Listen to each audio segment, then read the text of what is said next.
حاجه بقى تانية هتكلم فيها، وهو سمسار اللعيبه ادم وطني. كنت اتكلمت عليه من فتره ساعه موضوع وسام ابو علي لما طلع وقال تصريحات ضد مجلس اداره النادي الاهلي. اتكلمنا على ادم وطني، لان بص انت ممكن تكون ناجح ماديا، ولكن كمثلا اداريا فاشل. انا بشوف في فرق ما بين ان انت تبقى سمسار وما بين ان انت تبقى مانجر او وكيل لاعبين.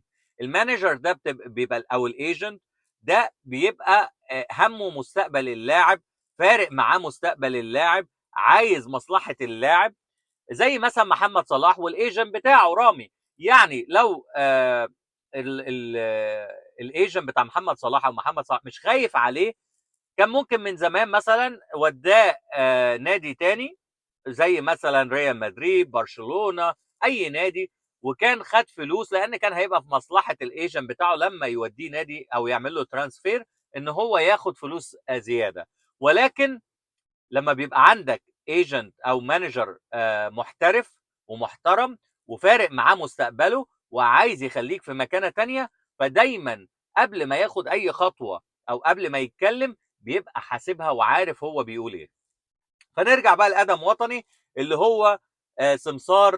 انا بالنسبه لي ده سمسار لعيبه، هو فارق معاه ان انا انقل اللعيب ده من النادي ده للنادي ده علشان اعمل فلوس، زي ما عمل مع اسامه ابو علي. لان اسامه ابو علي كان عنده عروض اوروبيه لكن كانت بفلوس اقل، ولكن هو ادم وطني ده فضل ان هو يوديه الدوري الامريكي. طبعا الدوري الامريكي ما فيهوش فايده فنيه لاسامه ابو علي.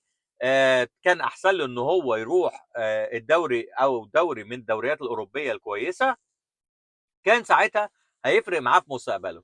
وده اللي عمله برضو مع مصطفى محمد لما كان بيضغط على نادي الزمالك قبل كده، لانه كان ادم وطني برضو هو وكيل مصطفى محمد. ودلوقتي بيعمله مع امام عاشور، وبيطلع علشان يضغط على النادي الاهلي في موضوع تجديد امام عاشور. وامام عاشور طبعا لسه طبعا عنده تعبان وبيعاني من الفيروس. طبعا بنتمنى له الف سلامه عليه وان شاء الله يرجع قريب. ولكن وكيل الاعمال ده ادم وطني هو فاكر لما يضغط على النادي الاهلي او مجلس اداره النادي الاهلي هيرجعوا تاني ويقولوا ان احنا هنتعامل معاه. طبعا الكلام ده مرفوض جوه مجلس اداره النادي الاهلي، والنادي الاهلي مصمم ان عدم التعامل مع ادم وطني. وده